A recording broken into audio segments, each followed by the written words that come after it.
Good morning, guys. We are going to learn about the exercise number 15.2. Before this video, we have learned already about that 15.1. In this lesson, directly we are going to discuss about exercise 15.2.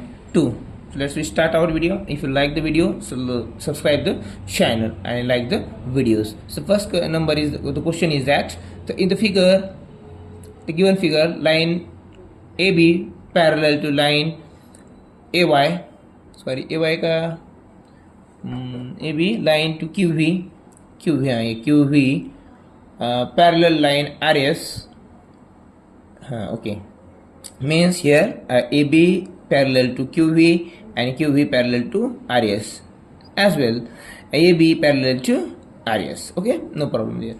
So then ray QT, where is the QT? Ray QT are the transversal from the information given in the figure. The find measure of angle PQT. Where is the PQT? PQT. We have to find out the PQT here. Understood? And they already we have given angle P and angle T here. Okay. So on the basis of this angle, we can find out the angle Q, means this PQT, total Q, PQT, total whole angle, not PQY and not VQT. We have to find out the total this angle, means this PQT we have to find out here.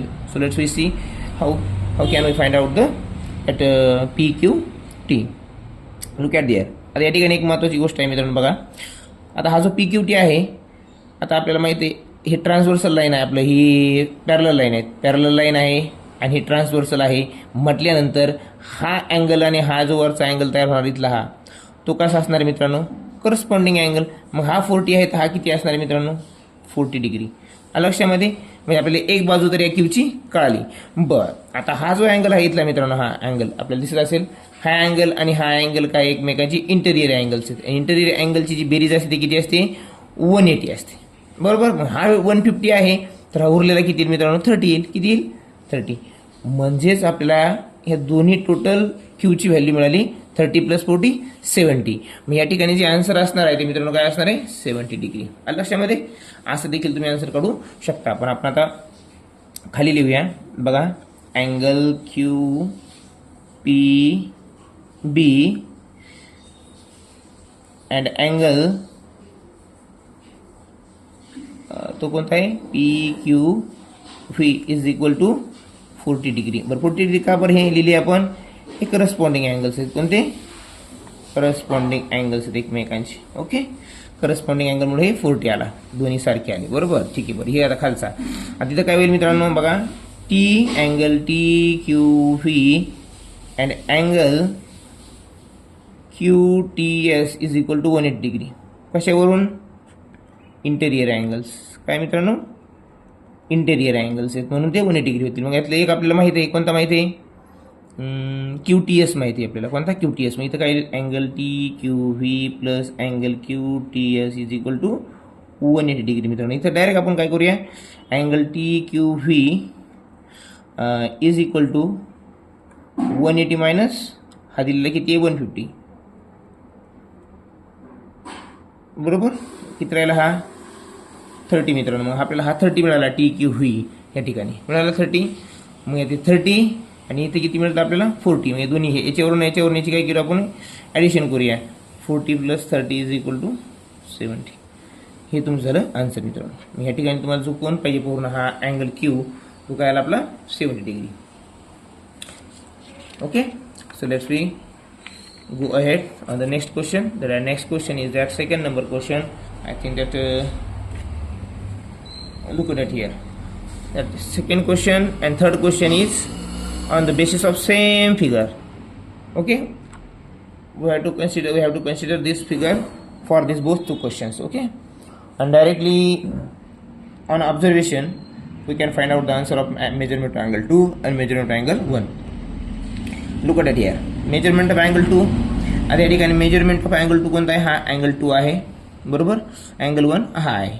इथं पण मित्रांनो तेच. आता या ठिकाणी ही जी figure तुम्ही जर व्यवस्थित पाहिली तुम्हाला डायरेक्ट तोंडी उत्तर सांगता येते, पेन देखील हातात घ्यायची गरज नाही. बघा ही लाईन पॅरलल आहे ह्या लाईनला सी डी पॅरलल आहे EFला, बरोबर. आणि हे ट्रान्सव्हर्सल लाईन आहे दोन्हीमधल्या. मग ट्रान्सव्हर्सल लाईन माहिती आहे आपल्याला, पॅरलल माहिती आहेत, मग आपल्याला कोणती पेअर तयार होणार, interior angle, alternate interior angle, corresponding angles, तेच आपल्याला बघायचं आहे. बघा आता हा आहे कोणता, पहिला कोणता सांगितलं आपलं, मेजरमेंट अँगल 2. आता ह्या 2ची व्हॅल्यू काढायची आपल्याला. मित्रांनो बघा मला याच्यामध्ये आणि ह्या अँगलमध्ये काही साधर्म्य आहे का, आहे आपल्या त्या रूल्सनुसार प्रॉपर्टीजनुसार पॅरलल लाईनच्या. हे एकमेकांचे इंटेरियर अँगल्स आहेत. इंटेरियर अँगलची बेरीज किती असते मित्रांनो, 180.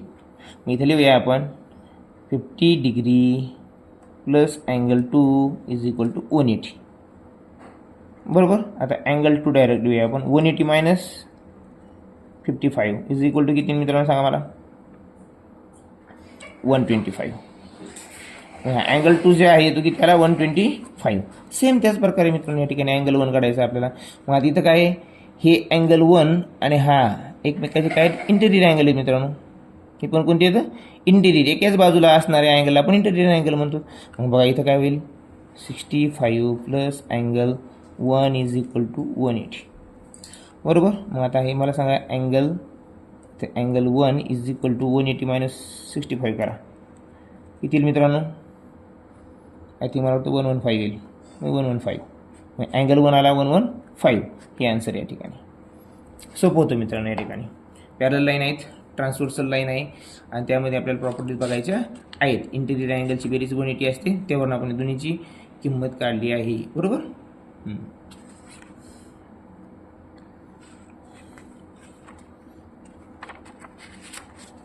पुढचा प्रश्न बघूया आता. क्वेश्चन नंबर 4 जरा छान असा प्रश्न आहे जो की आपल्याला आलाच पाहिजे. बघा आता 4ची फिगर आपण काढलेली नाही, 4 फिगर आपण या ठिकाणी काढूया. जरा मोठी फिगर आहे समजण्यासारखी, ती आपल्याला मी तुम्हाला समजेल अशी काढतो.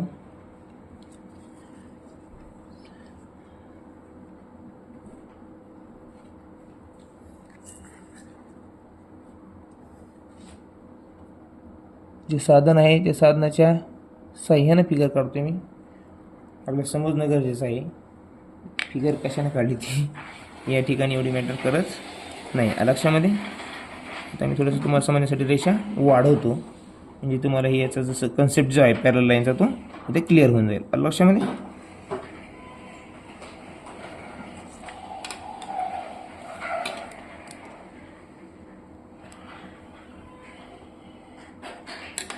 अशी प्रकारची मित्रांनो ही फिगर आहे. ओके.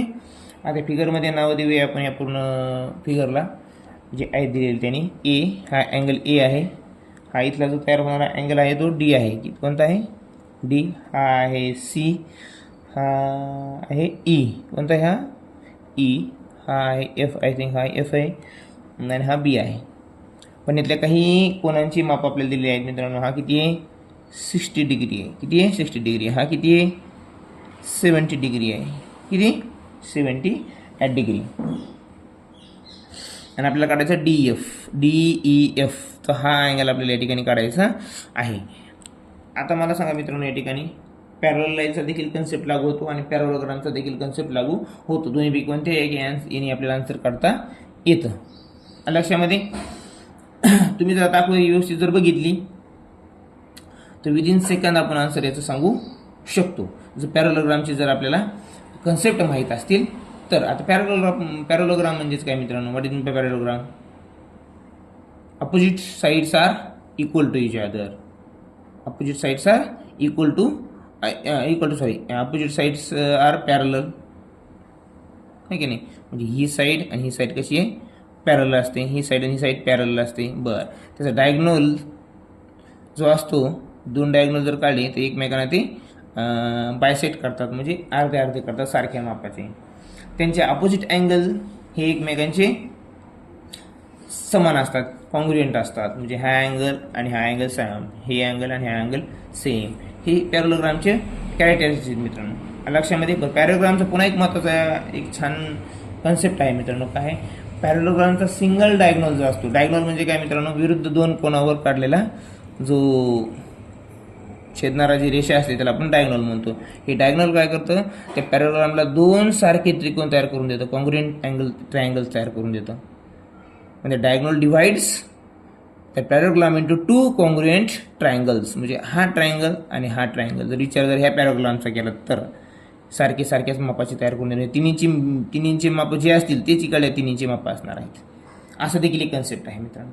यावरून देखील आपण उत्तर काढू शकतो. पण ते डायरेक्ट उत्तर काय आहे मित्रांनो, एक जर तुम्हाला माहित असेल पॅराग्राम, आता ओळखू आला तुम्हाला, पॅराग्रामच्या समोरासमोरचे कोण सारखे असतात. म्हणजे अँगल बी 60 आहे तर अँगल ई किती येणार, 60 येणार. आपलं उत्तर काय, 60. संपलं उत्तर. इतकं सोपं आहे.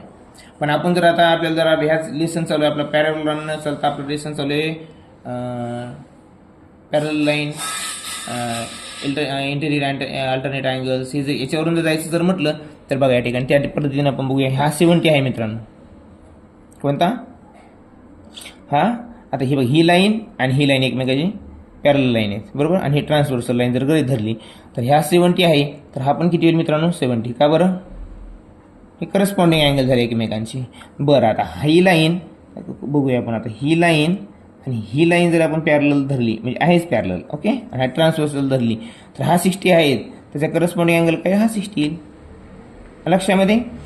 बरं, आता इथं तर आपल्या तुम्हाला काय 70 मिळाला, हा 60 मिळाला, किती झाली मग ही 50, किती झाली तर हा 50 झाला बरोबर.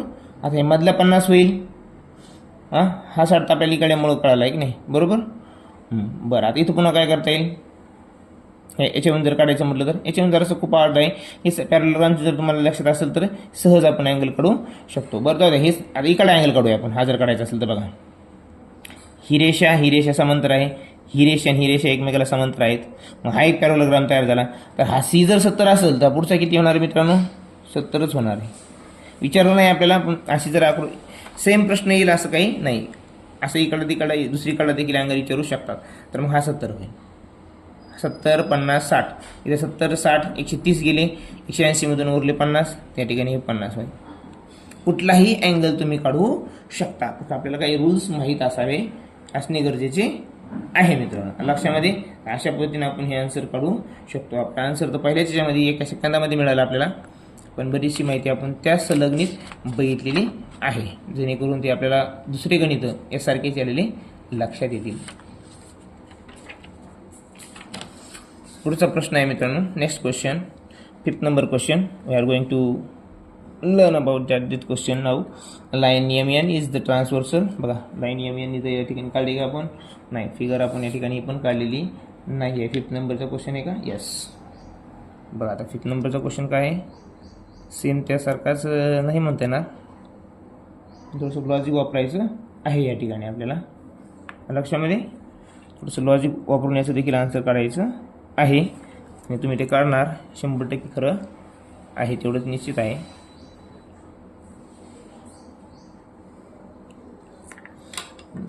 अशी फिगर आहे.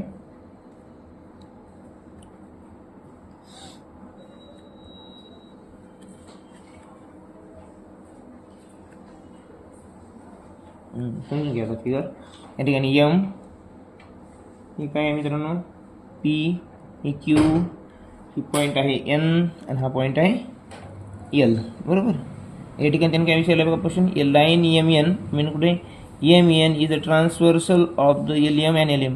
LM आणि LN ही ट्रान्सव्हर्सल, ही कोणती लाईन, ही लाईन जी आहे या नदी ही काय ट्रान्सव्हर्सल आहे. तर which of the following is the alternate angle of PMN. आता PMN कुठे बघा, हा आहे आपला P, हा आहे M आणि N. हे बघा, हे जे अँगल आहे मित्रांनो याचा अल्टरनेट अँगल ओळखायचा आहे. ही जर ट्रान्सव्हर्सल असेल तर याच्या अपोजिट अँगल कोणता आहे, हा आहे मित्रांनो. म्हणजेच काय आहे, जो अल्टरनेट अँगल आहे LPMN चा जो अपोजिट अँगल आहे आपलं अल्टरनेट अँगल, तो कोणता आहे, MNL. काय angle MNL is the alternate angle, is the alternate angle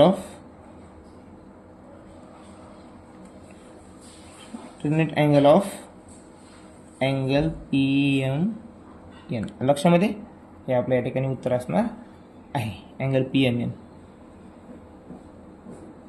PMN नाही, सॉरी PMN नाही, MNL काय, हां PMNचा अल्टरनेट अँगल MNL. मग आन्सर काय आपलं MNL कुठे 1 नंबरला, ते आपला आन्सर या ठिकाणी असणार आहे मित्रांनो. सोपा प्रश्न होता, फक्त अल्टरनेट अँगल विचारला होता आणि त्याने ट्रान्सव्हर्सल लाईन कोणती पण सांगितलेली आहे आपल्याला लक्षामध्ये. त्यामुळे याचा आन्सर जे आहे बघा या ठिकाणी, हा जो अँगल आहे हा याचा अल्टरनेट अँगल म्हणजे त्याच्या विरुद्ध बाजू, त्याच्या रेषेवर असणारा फक्त विरुद्ध बाजूला आहे. आधी ह्या इंटेरियर आहे तर ते पण इंटेरियरच पाहिजे, हा आहे इथं इंटेरियर पण आहे, फक्त विरुद्ध बाजूला पाहिजे. मग हा होईल MNL तयार होईल, तो आपला आहे अल्टरनेट अँगल त्या अँगल PMNचा. लक्षामध्ये. पुढचा प्रश्न बघूया आपण 6 नंबरचा.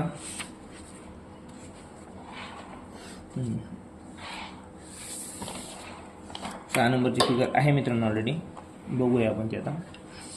प्रश्न बघा, measurement of angle RSD is equal to x + 20 आणि BSR बघा BSR twice x + 10 then ARP कुठे ARP. we have to find out this angle. okay, so how much. आणि अँगल लाईन AC पॅरल लाईन BD दिलेली आहे मित्रांनो या ठिकाणी. एक काम सोपं केलं त्याने आपल्याला, ट्रान्सव्हर्सल लाईन पण सांगितलेली आहे. आता ह्या दोन्हीवरून आपण काय करूया मित्रांनो, एकची व्हॅल्यू काढूया. बरोबर. आता हे दोन्ही जे आहेत मित्रांनो हे लिनियर पियर्स आहेत, एकाच रेषेवर असणाऱ्या दोन पियरला आपण लिनियर पियर्स जोडी म्हणतो. लिनियर पियरची सम किती असते 180. मग twice x + 10 plus x + 20 is equal to 180 degree मित्रांनो. इथे काही 2x आणि x 3x + 30 is equal to 180 degree. मग इथं काय आहे मित्रांनो 3x बरोबर 150 कसं 180 मधून हे इकडे गेल्यानंतर मायनसमध्ये जाणार आहे, त्यामुळे 150 होईल 150 degree. x is equal to 3 5 15 म्हणजे 50. x आपल्याला कळाला मित्रांनो 50 आहे, तर या एक्सची व्हॅल्यू जर आपण याच्यामध्ये टाकली तर आपल्याला इथली व्हॅल्यू मिळेल. मग काय येईल ते twice x + 10 is equal to 2 × 50 + 10 म्हणजे 100. ते बघा 100 + 10 इज इक्वल टू 110. हा जर 110 आला असेल मित्रांनो तर हा पण 110 येणार की नाही, कारण ते एकमेकांचे करस्पॉन्डिंग अँगल्स आहेत. angle BSR and angle ARB is the corresponding angle. That's why if the angle BSR is 180 degree, then angle ARB is also 110 degree. Okay, this is our answer. So answer number is 2. Okay, या ठिकाणी आपला 7 नंबरचा प्रश्न संपलेला आहे. पुढचा घेऊया आपण 8 नंबरचा प्रश्न, आपला लास्ट क्वेश्चन या लेसन मधला आणि सोपा आहे मित्रांनो. तुम्ही पाहता त्याचा आन्सर सांगू शकता, इतका तो सोपा आहे बघा. If line EF parallel line CD and find angle 180 degree minus measure of angle CBA. या ठिकाणी तुम्हाला पुढे CBA हाच काढायचा आहे का नाही, हा तुम्हाला तर सहजच मिळणार बघा. EAN हा याचा करस्पॉन्डिंग अँगल काय आहे, हाय तो मिळाला 180 डिग्री. मग आपला आन्सर काय काढायचं आहे 180 minus measurement of angle CBA. बरोबर. आता या ठिकाणी 180 मायनस CBA किती आहे मित्रांनो, CBA 108, त्यांचं उत्तर किती येईल 72 डिग्री. कधी कधी प्रश्न देखील व्यवस्थित वाचावा लागतो, ठीक आहे नाही. आपण लगेच CBA म्हणलं की लगेच हा काढून मोकळा होतो आणि ते ऑप्शन पण ते दिलेलं असतं. आपल्याला वाटतं की उत्तर आपलं आलं बरोबर, त्याला आपण राईट मार्क करून टाकतो, तसं होत नाही मित्रांनो. या ठिकाणी काय आहे, जो उत्तर आहे तुमचं ते आहे 70 डिग्री. का बरं, कारण त्यांनी काय दिले आपल्याला फाइंड आउट काय करायचं आहे 180 मायनस CBA. मग 180 मधून CBA मायनस करा 70 डिग्री. आपला आन्सर जे आहे 3 नंबर्स लक्षामध्ये. अशा प्रकारचे मित्रांनो आपला हा जो लेसन आहे पॅरलल लाईन्स, आणि हा तुम्हाला 100% अतिशय चांगले मार्क देणारा लेसन आहे मित्रांनो. पूर्णचे पूर्ण मार्क तुम्हाला, थोडे जर कॉन्सन्ट्रेशन तुम्ही अभ्यास केला तर तुम्हाला पूर्ण मार्क मिळतील म्हणजे मिळतील. असो, next video we are going to discuss about circle, arc of a circle, central angle, measure of an arc. So the next video हा तुम्हाला खूप इंटरेस्टेड आणि अतिशय महत्त्वपूर्ण होणार आहे मित्रांनो. तो देखील तुम्ही अवश्य पहा आणि खरोखरच तो व्हिडिओ तुम्हाला नक्कीच आवडेल, कारण की जे आपल्याला माहीत असणारे कन्सेप्ट आहेत सर्कलचे, रेडियस, कॉर्ड, याच्यापेक्षाही सर्कल खूप मोठं आहे आणि खूप इंटरेस्टेड गोष्टी यामध्ये आहेत. तर नक्कीच तो व्हिडिओ पाहायला विसरू नका. चला, धन्यवाद.